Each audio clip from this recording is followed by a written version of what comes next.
Hello everyone.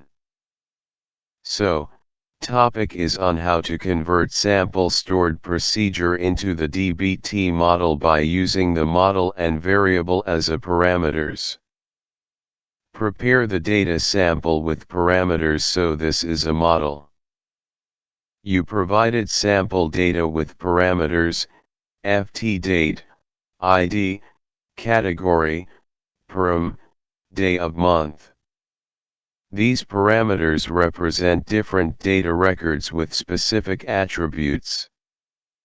In this SQL query, we're creating a dataset with specific attributes using union all to combine multiple sets of data. Each set represents a record with details such as a date, an identifier, a category, a parameter, and the day of the month.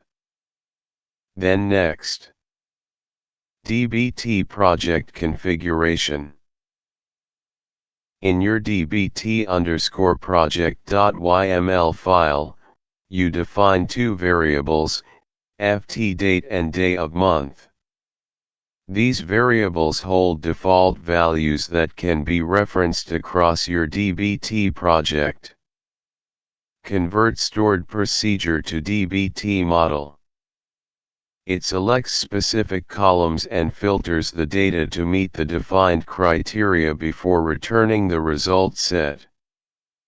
You want to convert a stored procedure named last date data into a DBT model. This stored procedure retrieves data from a table called date based on the provided ft date and day of month parameters. In DBT, you'll convert this logic into a SQL query within a model. You'll use a default parameter model, default parameters model, to pass the parameters, ft date and day of month, to the DBT model. Using variables instead of parameters.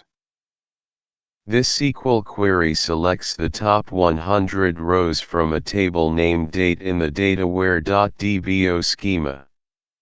It retrieves various date-related attributes such as date ID, date, day of month, month, year, and others.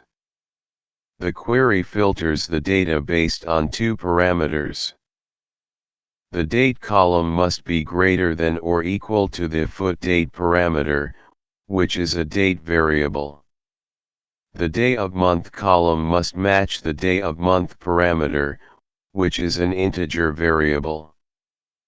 Overall, this query fetches a subset of data from the date table, limited to the top 100 rows, and filtered based on specified date and day of the month criteria. You also want to modify the DBT model to use variables, ft date and day of month, instead of parameters. This allows you to leverage the predefined variables from the DBT project YML file. Thanks for watching the video.